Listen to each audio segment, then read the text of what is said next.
Hello, everybody, and welcome to Sake Revolution. This is America's first sake podcast, and I'm one of your hosts. My name is John Puma. I'm from the Sake Notes. I'm also the guy who manages the internet sake Discord, as well as Reddit's r/sake community. And I'm your host, Timothy Sullivan. I'm a sake samurai, I'm a sake educator, as well as the founder of the Urban Sake website. And every week, John and I will be here tasting and chatting about all things sake, and doing our best to make it fun and easy to understand. Hello, Tim. How are you today? Hello, John. We always try to make things fun, don't we? But Yeah. our topic for this week is not especially fun. No, it's not fun, unfortunately. But I do think that sometimes you do need to take a step back, and I think we have a voice, and we have people who tune into our show every week. In times of concern, you need to use your voice to draw attention to bad things that happen, and give people the power to help make them better. Yeah. Today we're going to be talking about the earthquake that happened in Japan on New Year's Day. Yes. And that was all over the news on New Year's Day. But one thing that concerns me is that it's really fallen off the radar of the states. And we just wanted to do an episode that was focused on the severe impact of this earthquake on the sake brewing industry, especially in Ishikawa. Yes. And it's just not getting enough coverage in my book. No, I think that for a lot of people, after the 2011 earthquake, it's anything that's not with potentially exploding nuclear reactors and tsunamis. It doesn't get the press. It's not as exciting to talk about. But the destruction is still real, and the people's lives are still affected. And obviously, in the case of these breweries, the livelihood of a lot of people has been endangered. Yeah, and this is a region of Japan that you and I have talked about many times. It's a very well-known sake brewing region that was the actual epicenter of this earthquake. Mm-hmm. And we wanted to devote this episode to informing people out there about what happened, the extent of the damage to the sake industry.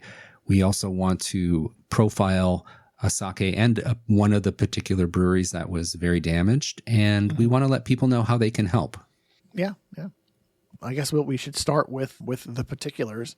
This is the 2024 Noto Peninsula earthquake. And it's, as you've pointed out, it was like New Year's Day. So it's freshly minted 2024 at that. A quake struck that was 7.5 on the Richter scale. That is, as you guys may or may not know, the Richter scale is actually like an exponential scale. It's not, a 7 isn't one more than 6. It's actually several orders of magnitude more than 6. It's a lot.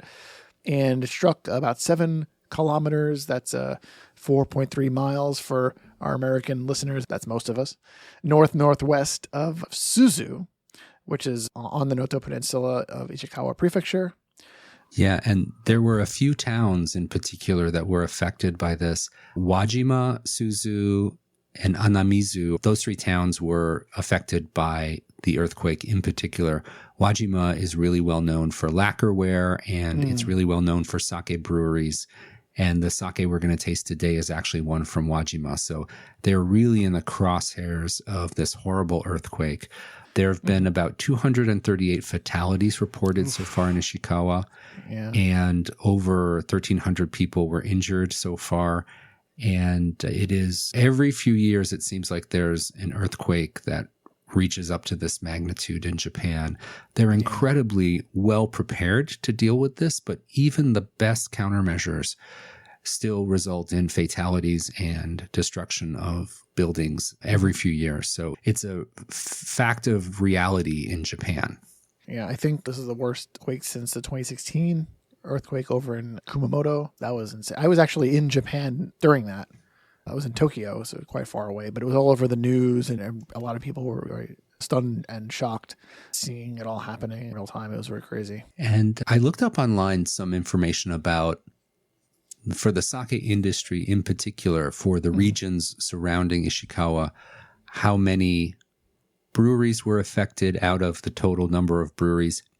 So why don't we go through some of those regions and we can talk about what the damage level is for those particular regions. This is information that I got from the Taste Translation website, which is a project of Arlene Lyons in Switzerland, and she does a great job translating Japanese sake news into English for the rest of us. So we're always so grateful to Arlene for her support. Yes. So this information comes from her website.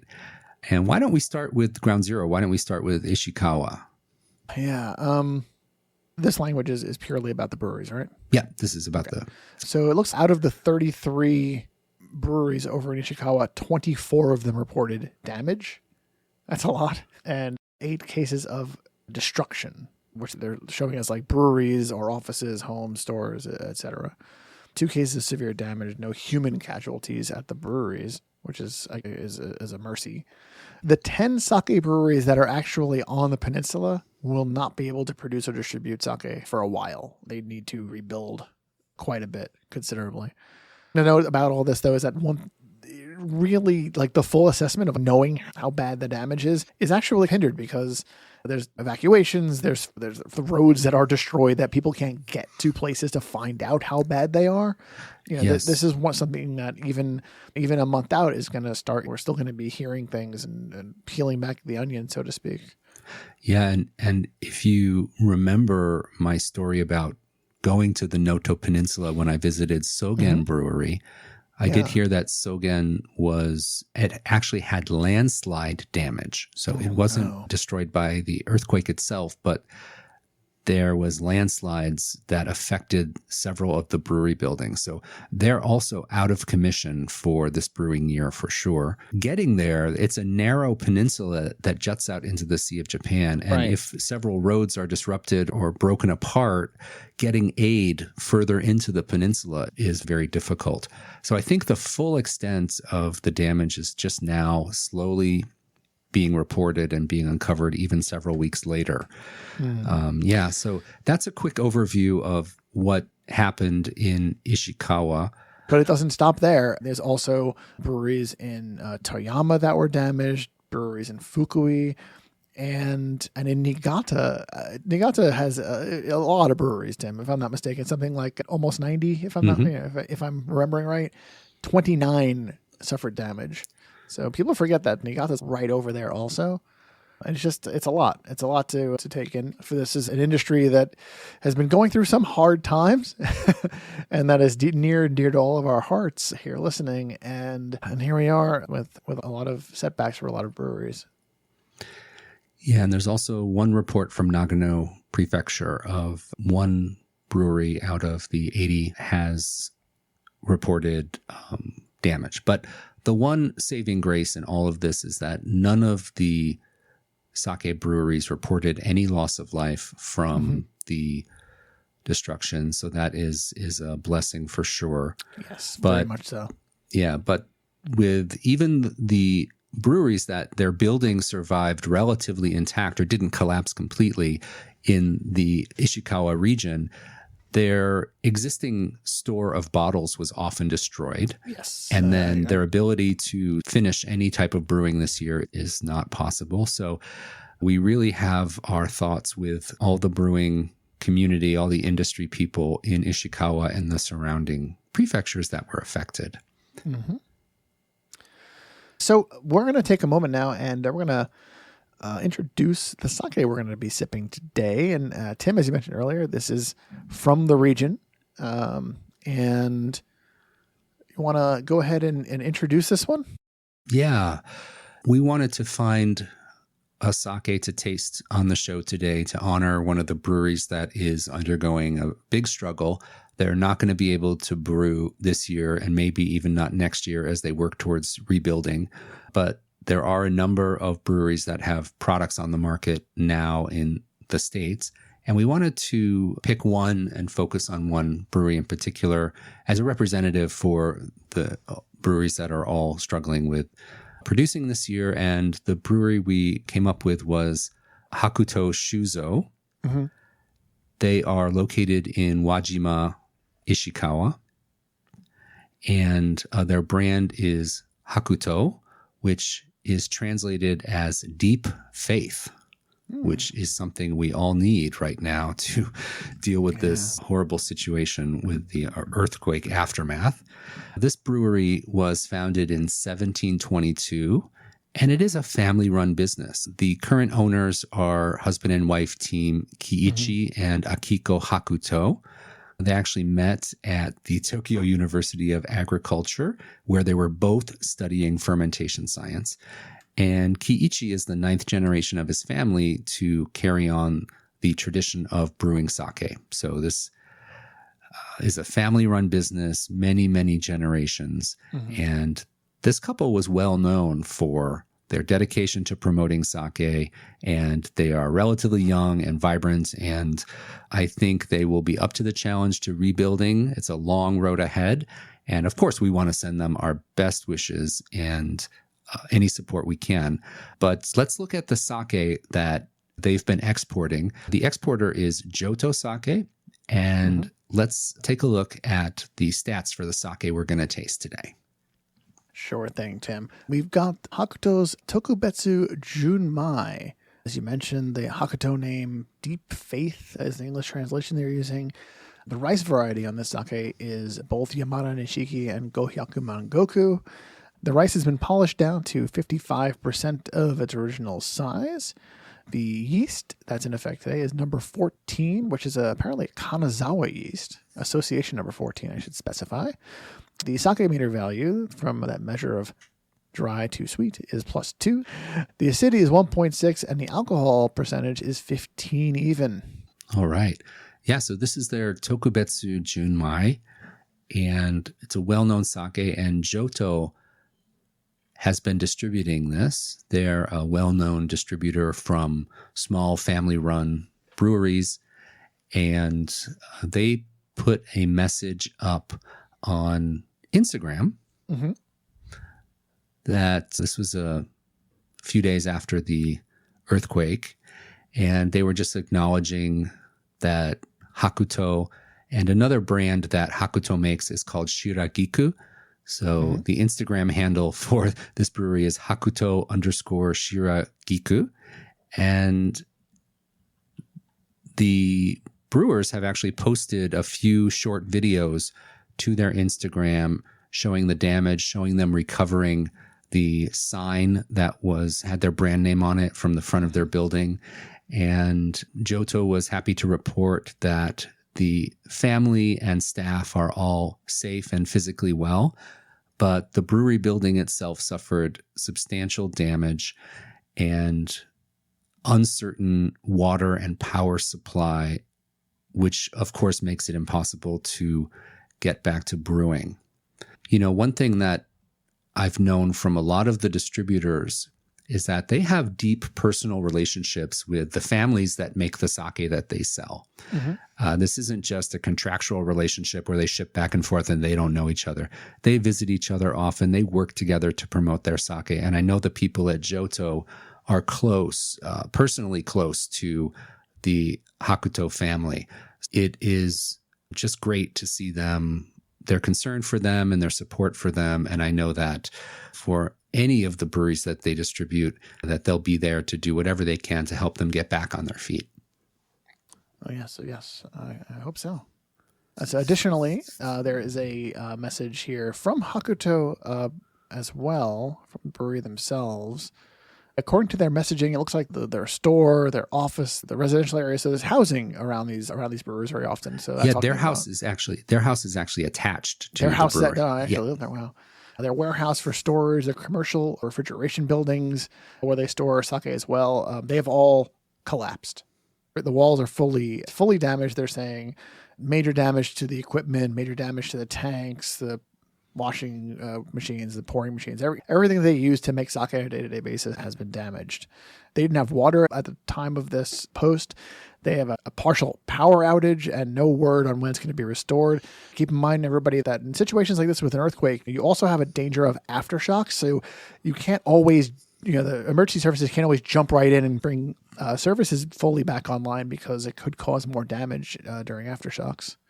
Brewing for this year has been canceled. They end it by saying, kind of rest assured that they will be okay. Little by little, they're going to move forward and they're going to be safe. And that's the gist of what they had posted. And it gives you an idea of what's going on over there. It's just that this is an incredible amount of damage. and the livelihood that these people depend on every year is gone for the years. No, they will not sell any sake.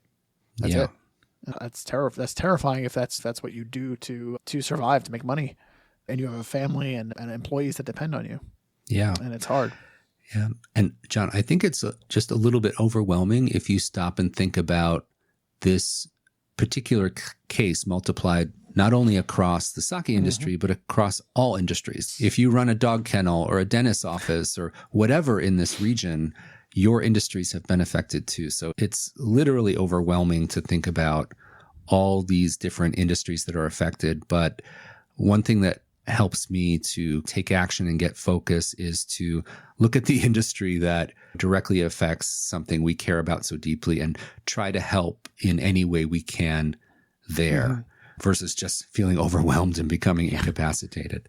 Yeah, Tim, that's a really great way to put it. I've been trying to digest this and thinking about how we're presenting this. And obviously our focus is on this industry. As you pointed out, this is something that's happening across everything over there, but it just happens that we are focused on sake because that's what we do. That's why our focus is there.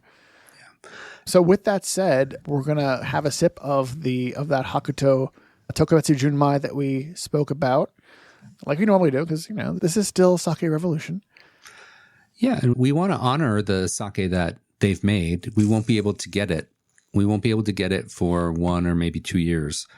So while it's still available here, we want to make sure that we're supporting them. And so we were able to get our hands on Hakuto Tokubetsu Junmai.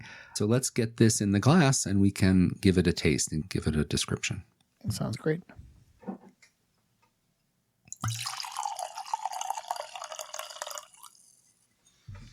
All right. So we've got that in the glass and it is clear and just a touch off-white, I want to say. And I don't know about you, but I see tiny bits of particulate or bubbles. I'm not sure. In mine, what are you seeing? I see like a hint of yellow color. Very it's the Tokubetsu Junmai. And this looks interesting. So let's bring it to the nose and give it a smell. So what is that? Almost like licorice, almost on the nose? A bit like baking spices and... There's a aroma note on the bottle here. It says smells like maple syrup. A little bit, but there's. You can see where they're coming from, but I'm going to agree to disagree on that a little bit. Okay. Yeah, I like the kind of the idea of baking spices. If you think about cinnamon or allspice, there's a warming. If you smell an apple pie or something like that, you get that baking spice aroma. There's a little bit of that. Let's have a sip then. Yeah. Ooh. That's nice. There's a real depth here. There's a little bit of creaminess, a little bit of rice, and overall dry but soft. Yeah. And still warming. You immediately point out that there's a lot of depth, and the English translation for the name is Deep Faith. Yeah. It's right. They know what they're doing. They sure do. Yeah. This is nice. And it is, there is that. My favorite thing about tasting this is the creaminess that you pointed out. That's the way it feels in the mouth and on the palate is lovely. It's definitely a Junmai. It has that a little bit of like a rice pudding character to it, but it has that warming sensation again. Not that it tastes like overtly like cinnamon, but there's just that baked apple pie, warm, cozy feeling to it. Yeah. Oh, that's nice. That's a good way to put it. I like that. It does taste cozy. Yes. It is cozy. It's comforting also. It's very, I think that this would actually be this would have a nice time being, I don't know about warmed up a little bit, but perhaps, but definitely room temperature. I want to have this a little bit, just a touch warmer. I vote for warm. Why not? You vote for, you want to go all in. I'm very trepidatious about my sake warming, but I am warming up to the concept of room temperature as a normal thing to do at home. So. Thanks for bringing a dad joke to this serious episode. Tim, you haven't done a pun in a while, so I had to do something. Yep. I had to bring it. This is a delicious sake. it's something that I would want to drink, especially in the wintertime. I think warmed up would be great, as I just said. And I'd also love to have this with warm dishes like a stew. Like if I had a winter stew, chicken stew, and this would, I think, would be off the charts delicious. It does have, when you say it's like warm and creamy and Junmai, I also want to emphasize that this is also like uses a very light touch. So it's not heavy at all. It's very light and almost a little bit airy, but it has that warming sensation, a little bit of that creamy texture, and it really brings the rice characteristic forward. So if you're a lover of rice forward sakes, but like things a little on the lighter side, not too heavy or overbearing, I think this would be right up your alley. Yeah, this is definitely not in the realm of crazy style. No. No, it is. Well, you point out that it tastes very Junmai. Yeah. I'm with 100% there. Do you have any thoughts on what you might pair with the sake like this? I can't get the stew idea out of my head now. However, I think that I did have some not spicy at all, but more of a earthy, like a chicken chili recently. And that's I'm getting some thoughts about that. I think that would go pretty well here. And now I'm hungry. You see how this goes? Yeah. Well, you can taste in this sake that, for me, it feels like something that's handcrafted, and it has the nuance and the attention to detail that you can tell that the brewers labored over this and made something special. So our thoughts and really good wishes go out to the Hakuto family, and we're so happy to be able to taste their sake, and we will have another episode when their next batch from their rebuilt brewery comes back on the market. And absolutely. Now, I bet if you are listening and hearing about all this, you might be wondering what you can do to help. And believe it or not, there are things you can do. Yes. So as we mentioned before, it can be overwhelming if you think about damage across the entire prefecture and how this story has fallen out of the news. But if you've listened to this episode and you're looking for a way to support Ishikawa, support these brewers, so our suggestion here is to visit our website, sakerevolution.com, look at the show notes for this episode, and we'll list several options for sending support to Japan. Yes. We often say you should check the show notes, but this is really where the meat is on this one. Definitely go there and check the show notes and find out what you can do to help. John, this has been a little bit more of a serious episode for us. Yeah. Not our usual laugh fest, but we just knew we had to talk about this situation for the sake industry in Ishikawa and the surrounding prefectures. We hope that any listener who's interested in helping will visit our show notes and look at the different options for supporting the brewers. Anything that you can contribute will be greatly appreciated. And as we get more information, we will continue to report and let you know how the recovery efforts are going. I'm sure we'll get updates in the future down the line and bring you whatever good news we can. John, it was so wonderful to connect with you again. Always so nice to record with you. And I really enjoyed tasting this Hakuto together. It was very special to enjoy this sake together while we're thinking about and sending our best wishes to all the brewers in Ishikawa. I want to thank our listeners, of course, for tuning in. Thank you in advance for all the support that you give to Ishikawa. And I want to thank our patrons as well, as always, for your support of our show.